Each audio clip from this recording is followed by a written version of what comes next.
that 1930s guy here in a very loud street in New York City, 22nd Street to be exact. Today I'm going to go through a story, a very interesting story. You probably heard the name, may or may not know the story, or at least part of it. But Evelyn Nesbit was a model from Pittsburgh, known for her beauty, born in 1884 or 5 on Christmas Day. But I'm just going to go through the interesting places and things that happened to her in New York it ended in the 1930s. But she moved to New York under modest circumstances. She was semi-successful in Philadelphia and Pittsburgh, then Philadelphia, before she came here to better opportunities for modeling. About age 15. And it was in this building here, she lived in a modest 2 or 3 room apartment with her mother and her brother. And from here I'm going to go on. If you don't know the story, I'll go through the basics real quick. She did do some acting on Broadway eventually after she got here, and modeling. And she met a guy named Stanford White, the famous artist. His sculptures and monuments and buildings all over New York City. And he was known for grooming teenagers, girls, and taking advantage of them. And she was one of them. And that wouldn't have been a story in itself. The story started when she got married to a different rich guy with a lot of mental problems. And he, at a famous, in June 25th, 1906, while Stanford White was by himself watching a Broadway show, didn't know this guy and Evelyn were there in the back. He walked up and shot him in cold blood and didn't regret it his whole life. Said he did the right thing, and they sent him to a mental institution. But from there, Evelyn's life was up and down and all over. And so I'm going to go through some of the events here, starting where she started.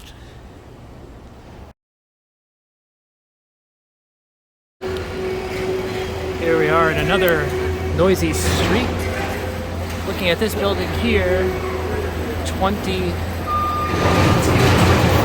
Street, West 24th Street. This was known as Stanford White's sort of playhouse, where he would bring his friends and a lot of Broadway girls, teenage girls here to groom them. Have dinner, and the place was very elaborately designed, very colorful, had very modern hidden lighting, a mirror on the ceiling of the bedroom, and the famous red velvet swing where Evelyn Nesbit, he put Evelyn Nesbit on her first visit there. But she used to come here every now and then. He'd invite her over. Was always, very polite and whatnot. Eventually he gained her mother's trust, and her mother went out of town to Pittsburgh on his expense. Of course, it was his idea. And he said he'd take care of her, and her mother, they've known each other for about a year, I would say, by this time. So she trusted him, and he took her here, and that's where the famous rape occurred. He drugged her. Well, there's 2 counts she wrote. In 1914 memoir, she said she was drugged. In the 1934 memoir, she wasn't. She said she just wasn't used to alcohol. She got drunk and passed out. But either way, he took advantage of her. She was a virgin before that night, so she claims, and forever changed her life. Even though she continued dating him after this, she was still infatuated with him. So this was the infamous incident which really started things on a roller coaster. And we will go on from here.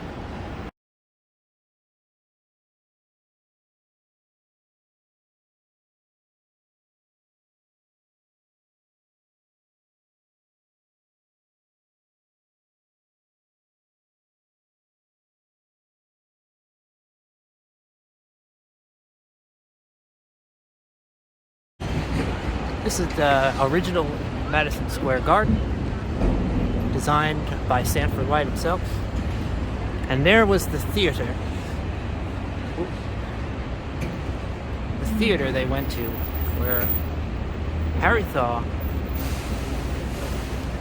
looking for his revenge, I guess, thought this was the right thing to do. Him and Evelyn were there first, watching in the back. He came up with the pistol and just shot Stanford White while he was sitting towards the front. The crowd panicked.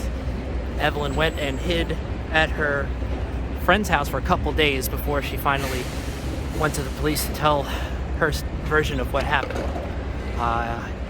We'll go visit where she went. Her friend was called Mae Mackenzie. She was a Broadway actress also.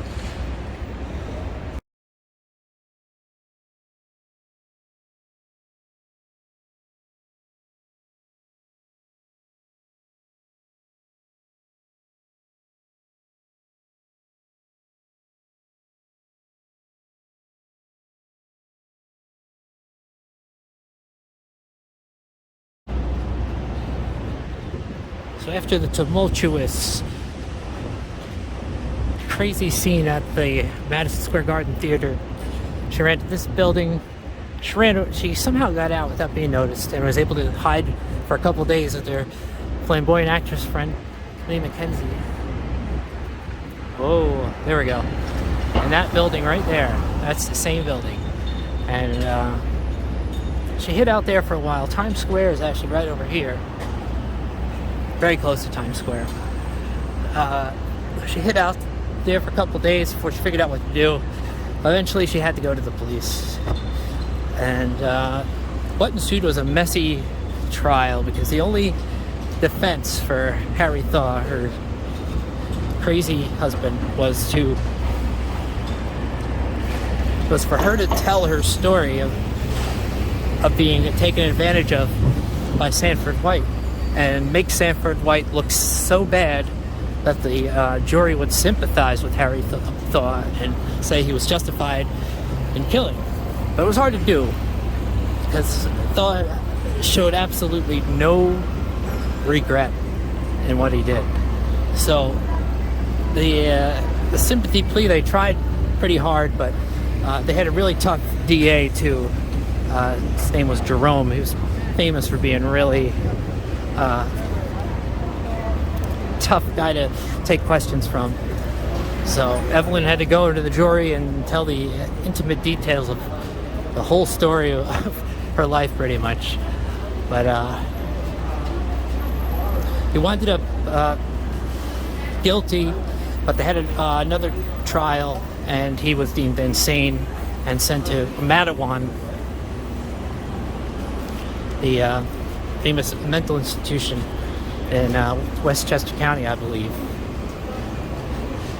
And while he was there, since he had a lot of money, he was able to bribe people. He was given a lot of freedom, and he was able to have conjugal visits from Evelyn, and she had a child. But this is before DNA tests, he forever said that the child was not his, even though it looked like him. And most certainly, unless there was some other affair that, it remains a mystery for all time, it was his child. And actually, the child wound up growing to be a pretty good aviator. He had a pretty good career. The only child she ever had. And so I weave my way through this Times Square traffic. And after that, she was able to live on a small amount of money that Thaw's family reluctantly gave to her. Now, when they needed her, she was treated very nicely. But after the trial, they didn't need her anymore, so they just give her as little as possible, so she'd just have enough to survive. At least that's her story, so could be wrong. And she lived modestly, and she went to the stage vaudeville stuff, nothing big. And she met some kind of, I believe he was an Italian dancer acrobat. And she wound up getting married to him fairly quickly, and she said it was a terrible mistake. Not that he was a bad guy, but she didn't love him. Actually, from her stories, it sounded like she was forever in love with Stanford, despite the fact that she admits she was raped by him. So it's a very curious fact, but she always speaks very highly. Except for that one incident, and the fact that there was other people, that young teenagers, that said he did similar things to them. But what can you do? And now we'll go on. She eventually decided to become an entrepreneur, in a way, and so I will take you there next.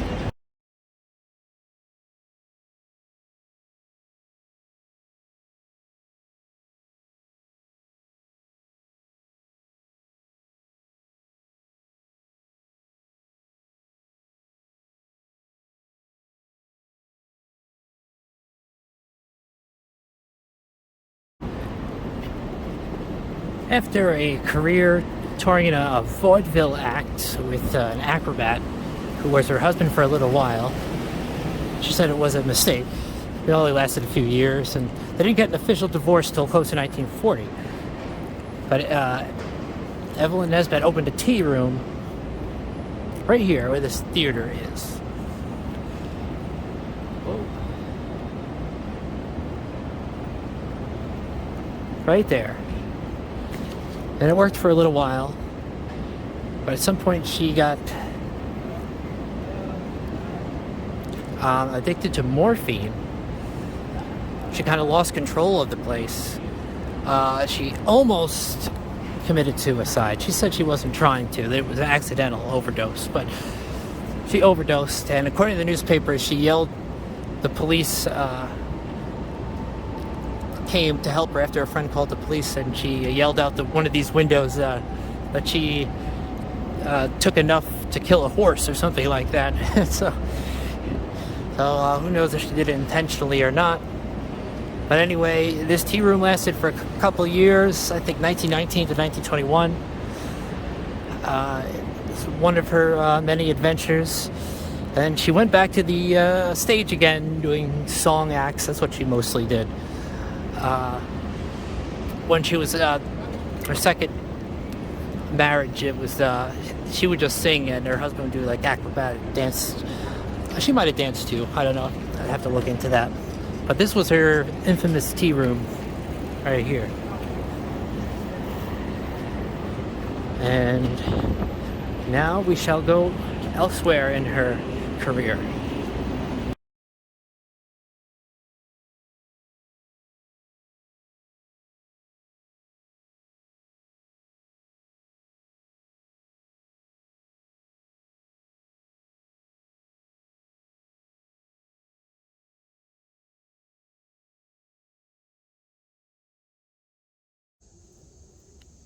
We're now on the north shore of Long Island, just north of Smithtown, a very exclusive neighborhood.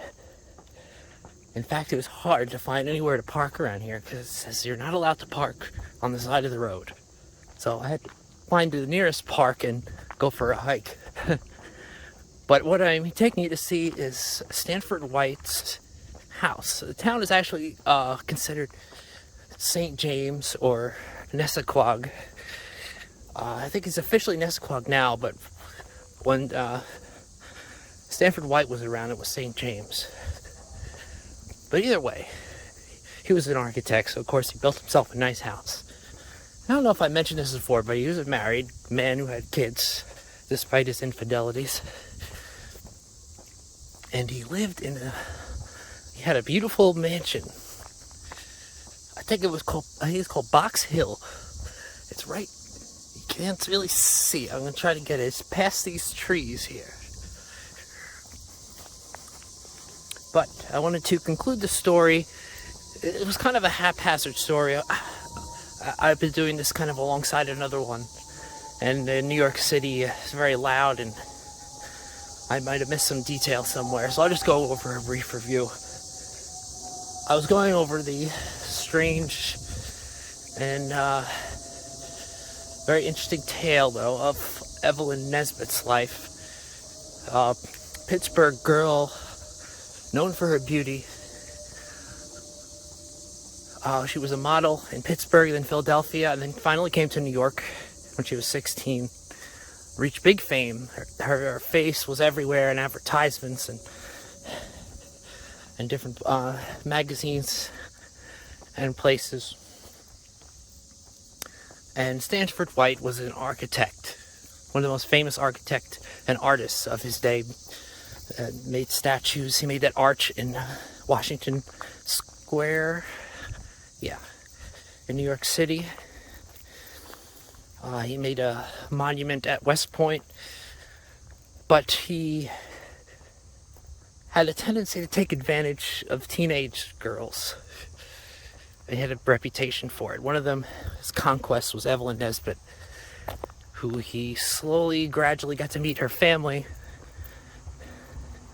got them to trust him, and then finally was able to get her family out of the way so he could take advantage of her where he raped her in this sort of playhouse apartment he had in New York City. It wasn't his main apartment. It was just where he had friends over and parties and stuff.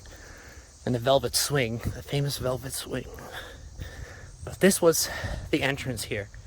These two rocks are. And the house is back there. And still, it's very well covered. His descendants still live here, I believe. It's great grandchildren or grandnieces and nephews. Oh, it's so hard to see. They have it very well covered.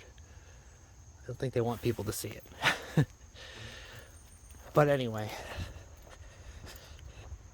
he was very rarely at this house because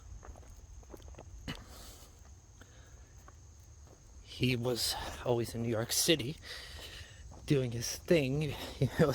Very aloof from his family. But when the problems didn't happen until Evelyn Nesbit got married. She always loved Stanford White, despite the fact she admitted the rape and everything. But her husband had an obsession with getting even with this guy. And so, when they were finally on that Madison Square Garden roof theater I showed you, he just very calmly, because there's a lot of witnesses, just walked up and just shot him. Here's maybe a better image right here. So, some kind of pillars over there.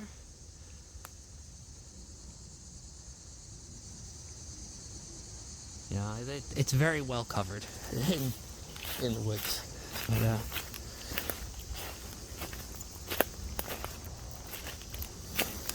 I'll try to get a good image.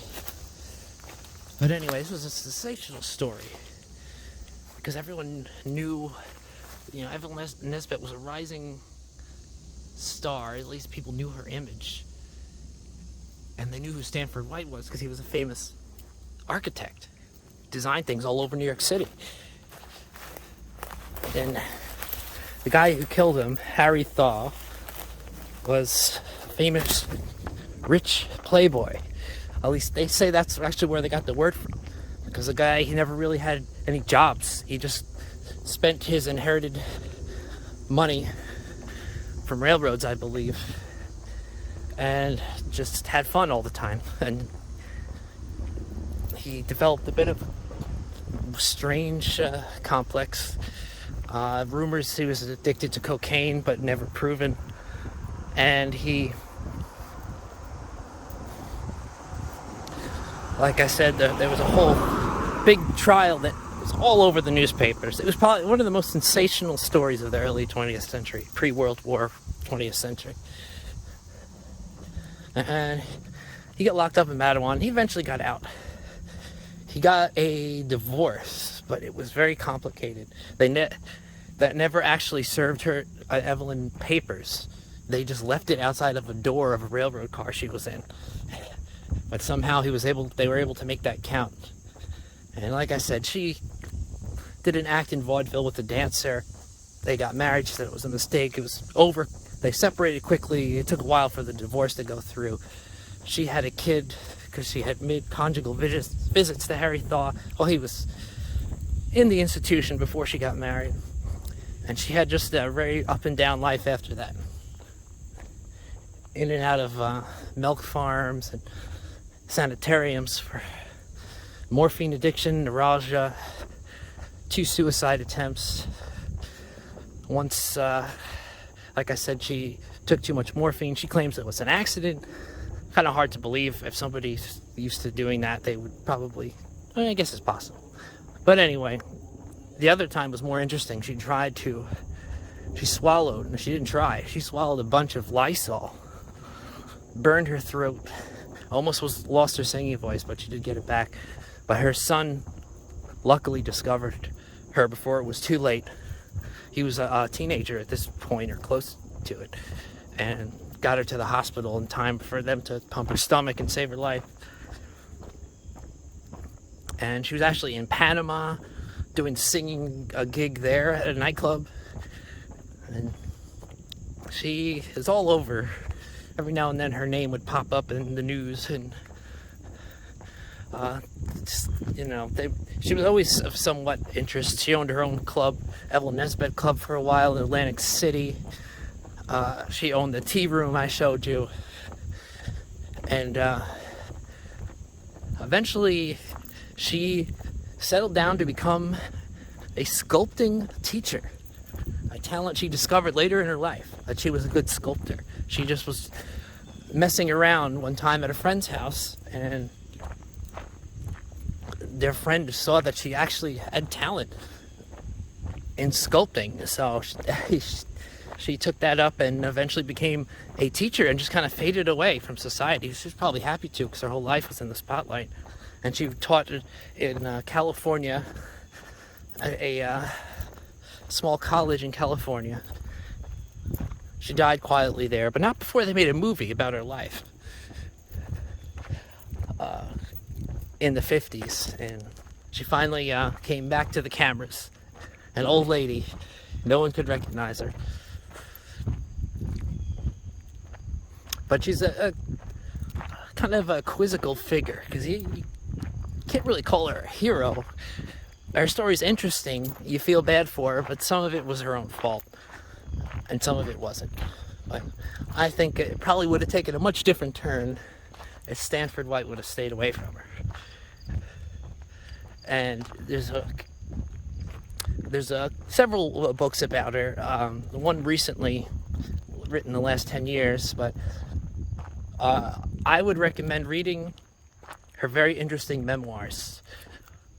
One was in 1934. It was an actual autobiography someone paid her to write, and it's a little lengthier. The other one was just a series of kind of notes she was planning to put together in a book in 1914, and started in 1913, but she never actually, just some nice houses here, but she never actually put them together.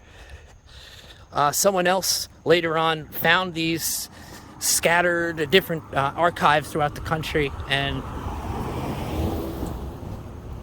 put them all together in a book. And that was actually shorter, but it's more detailed. Some of the episodes, interesting episodes in her life, are a little more detailed, and I think they're more honest too, because this is before they went through any filter of editing or anything. And, it wasn't a plan. It was just an idea that never came to fruition.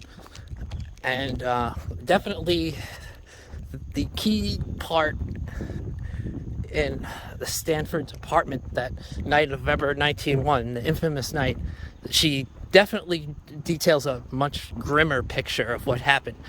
And then in 1934, she kind of glosses over like, oh, well, I drank too much, I passed out, and whoops.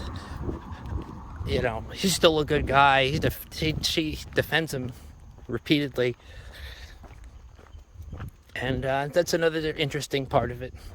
And it's interesting, too, because Stanford White, despite the fact that we know he was not the best guy. His monuments still stand all over the place, his architectural works, and he's still honored. There was actually a PBS special on him, touting how great he is, and they just kind of brushed over the whole Evelyn Nesbit episode real quick, like, oh, she alleged this, blah blah blah, but she was kind of a crazy woman, so, you know, just kind of dismissing her. But it's a story that will always be of interest, and I hope it was nice to see all the places where interesting things happened in her life, and you could look into it a little more and discover it for yourself, because it'll always be a good story.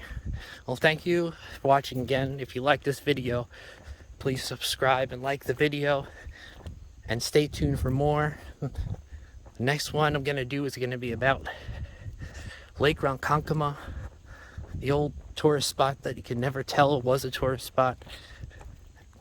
So you definitely want to check that out. Thanks for watching.